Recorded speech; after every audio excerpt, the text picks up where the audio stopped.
இறையேசுவில் பிரியமான சகோதர சகோதரிகளே, நமது ஆண்டவர் இயேசு கிறிஸ்துவுடைய திருப்பெயரால் உங்களுக்கும் உங்கள் குடும்பத்தில் இருக்கிற அனைவருக்கும் அன்பும் சமாதானமும் மகிழ்ச்சியும் உண்டவதாக. அன்புமிக்கவர்களே, ஜூன் மாதம் 27 தாயாம் திரு அவை அலெக்சாந்திரியா நகரத்தினுடைய புனித சிரில் என்பவருடைய நினைவு நாளை கொண்டாடுகிறது. அன்புமிக்கவர்களே, திருச்சபையினுடைய தொடக்க கால தந்தையர்களில் மிக முக்கியமானவராகவும் திருச்சபையினுடைய மறை வல்லுநர்களுடைய முத்திரை என்று அழைக்கப்படுகிற ஒரு மாபெரும் ஆயராகவும் திருச்சபையினுடைய தலைவராகவும் இருந்தவர் தான் இந்த அலெக்சாந்திரியா நகரத்தினுடைய புனித சிரில் என்பவர். அன்புமிக்கவர்களே, இவர் வாழ்ந்தது திருச்சபையுடைய வரலாற்றில் 4வது 5வது நூற்றாண்டுல என்று அறிகிறோம். எபெசு திருச்சங்கம் என்று சொல்லப்படுகிற திருச்சபையினுடைய முதல் மிகப்பெரிய ஒரு திருச்சங்கம். 200க்கும் மேற்பட்ட ஆயர்கள் ஒன்று கூடி நமது ஆண்டவர் இயேசு கிறிஸ்து இறைத்தன்மையோடும் மனித தன்மையோடும் இருந்தவர் என்கிற அந்த ஒரு விசுவாச பிரகடனத்தையும், அன்னை மரியாள் இறைவனின் தாய் என்கிற அந்த விசுவாச பிரகடனத்தையும் ஒன்று கூடி விவாதித்து முடிவெடுத்த ஒரு மாபெரும் திருச்சங்கமாகத்தான் எபெசு திருச்சங்கத்தை நாம் அறிகிறோம். அதுல தலைமை வகித்து மிகப்பெரிய பங்காற்றியவர் தான் இந்த அலெக்சாந்திரியா நகரத்தினுடைய புனித சிரில் என்பவர். அன்புமிக்கவர்களே, திருச்சபையினுடைய மறைவல்லுநர்களில் மிக முக்கியமானவராக கருதப்பட்டாலும் இன்றும் நாம் விசுவசிக்கிற விசுவாச கோட்பாடுகளை, பல்வேறு சந்தேகங்களை விலக்கி இன்றளவும் கத்தோலிக்க திரு அவையினுடைய கிறிஸ்தியல் பார்வைக்கு ஒரு முக்கியமான காரணமாக இருந்தவரும் தான் இந்த புனித அலெக்சாந்திரியா நகரத்தினுடைய சிரில் என்பவர். அன்புமிக்கவர்களே, புனிதர்கள் என்றாலே எல்லாமே அவர்களிடத்தில் நிறைவாக இருக்க வேண்டும், குற்றம் குறை இல்லாதவர்கள் என்று தான் நாம் நினைத்து கொண்டிருக்கிறோம். புனிதர்கள் குறை உள்ளவர்கள் தான், சில நேரங்களில் மனித சுபாவத்தை கொண்டு உள்ளவர்கள் என்பதற்கான சான்றும் இந்த புனித அலெக்சாந்திரியா நகரத்தினுடைய சிரில் என்பவர். முன்கோபக்காரராகவும் முடிவெடுப்பதில் மிக அவசரப்படுபவராகவும் இவர் அறியப்படுகிறார். இருந்தாலும் கிறிஸ்தியல் கோட்பாடுகளை நமக்கு கொடுத்த மிக முக்கியமான ஒரு புனிதராகத்தான் இவரை நம்ம பார்க்கிறோம். இந்த புனித சிரில் அவர்களுடைய பரிந்துரையால் மனித இயல்பை கொண்டிருந்தாலும் புனிதத்துல இறைவனோடு உறவாட இவருடைய பரிந்துரையை இன்றைக்கு நம்ம மன்றாடி ஜெபிப்போம். ஆன்மீகமிக்கவர்களே, இன்றைக்கு நமக்கு கொடுக்கப்பட்டிருக்கிற நற்செய்தி வாசகத்துல நமது ஆண்டவர் இயேசு கிறிஸ்து நம்மை அவர் மீட்டெடுத்த அந்த திட்டத்துல 2-3 அழகான அருள் அடையாளங்களைத்தான் இன்றைக்கு நமக்கு விசுவாச பாடமாக சொல்லித் தருகிறார். முதலாவது, 101 தலைவர் ஒருவன் தன்னுடைய பணியாளர் ஒருவருக்காக ஆண்டவரிடத்துல குணப்படுத்துமாறு கேட்கிறான்.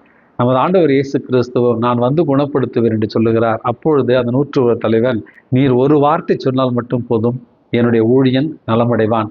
நம்முடைய இந்த நற்கருணை பலியில ஒவ்வொரு நாளும் நம்ம சொல்லுகிறோம் அல்லவா, இந்த விசுவாச அறிக்கை, ஒரே ஒரு வார்த்தை சொல்லி ஏறலும் எனது ஆன்மா நலமடையும் என்று சொல்லுகிறோம் அல்லவா. இந்த வசனங்கள் இந்த 101 தலைவனுடைய அந்த விசுவாச வெளிப்பாடாக இருந்ததை தான் நாம் அறிகிறோம். அன்புமிக்கவர்களே, அந்த 101 தலைவனுடைய விசுவாசத்தை தான் இன்றைக்கு நமது ஆண்டவர் இயேசு கிறிஸ்து நம்முடைய விசுவாசத்திற்கு ஒரு முன் மாதிரியாக எடுத்து சொல்லுகிறார். அவருடைய அதிகாரத்தை அறிந்த அந்த 101 தலைவன், நானும் அதிகாரத்துக்கு உட்பட்டவன் தான், உம்முடைய ஒரே வார்த்தை என்னுடைய ஊழியரை குணப்படுத்தும் என்கிற அவனுடைய விசுவாசம் இன்றைக்கு மிகப்பெரிய ஒரு அதிசயத்தை அந்த குடும்பத்திற்கு பெற்றுத் தருகிறது. இரண்டாவது, நமது ஆண்டவர் இயேசு கிறிஸ்து திருத்தூதர் பேதுருவனுடைய வீட்டிற்கு செல்வதாகவும் அங்கே அவருடைய மாமியார் காய்ச்சலால் படுத்து கிடந்ததாகவும் அவரை குணப்படுத்திய பிறகு அவர்களுக்கு பணிவிடை செய்தார் என்கிற 2வது செய்தி கொடுக்கப்பட்டிருக்கிறது. அன்புமிக்கவர்களே, பல்வேறு உடல் நோய்களினாலும் ஆன்ம நோய்களினாலும் நாம் நோயாளிகளாகத்தான், குணப்படுத்த வேண்டியவர்களாகத்தான் இருக்கிறோம். நமது ஆண்டவர் இயேசு கிறிஸ்து நம்மை தேடி வந்து நம்மை தொட்டு குணப்படுத்துகிறார். குணப்படுத்தப்பட்ட ஒவ்வொருவருக்கும் ஒரு கடமை இருக்கிறது, பணிவிடை செய்கிற அந்த ஒரு கடமை. ஆகவே இன்றைக்கு இறைவன் நம்மை ஆசீர்வதித்திருந்தால், இன்றைக்கு இறைவன் நமக்கு வளங்களையும் செல்வங்களையும் கொடுத்திருந்தால், பணிவிடை செய்ய வேண்டியது நம்முடைய கடமை என்பதையும் இன்றைய இந்த நற்செய்தி வாசகம் 2வது செய்தியாக இன்றைக்கு நமக்கு எடுத்து தருகிறது.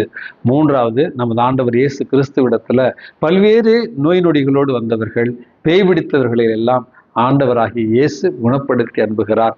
அன்புமிக்கவர்களே, இந்த செய்தியும் இன்றைக்கு நமக்கு 3வது ஒரு செய்தியாக நம்முடைய வாழ்க்கையில பல்வேறு துன்பங்களாலும் வேதனைகளாலும் இன்றைக்கு நம்ம ஆட்கொள்ளப்பட்டிருந்தாலும், தீய ஆவியினுடைய கட்டுப்பாட்டுக்குள்ள நம்ம இருந்தாலும், ஆண்டவராகிய இயேசுவிடத்துல வருகிற நேரத்துல அவருடைய ஒற்றை வார்த்தை நம்மை குணப்படுத்தும்.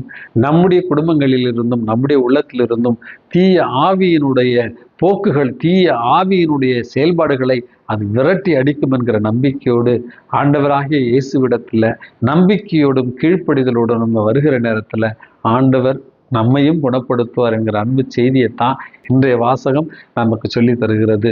நூற்றுவர் தலைவனைப் போல விசுவாசத்தோடும் தாட்சியோடும் பேதுருவினுடைய மாமியாரை போல குணம் பெற்றவர்களாய் நற்பணிகளையும் நம்முடைய சமுதாய கடமைகளை நிறைவேற்றிடவும் எல்லா சூழ்நிலைகளிலும் ஆண்டவராக இயேசு கிறிஸ்துவை நாடி சென்றிடவும் இறைவன் உங்களையும் என்னையும் தேற்றுவாராக.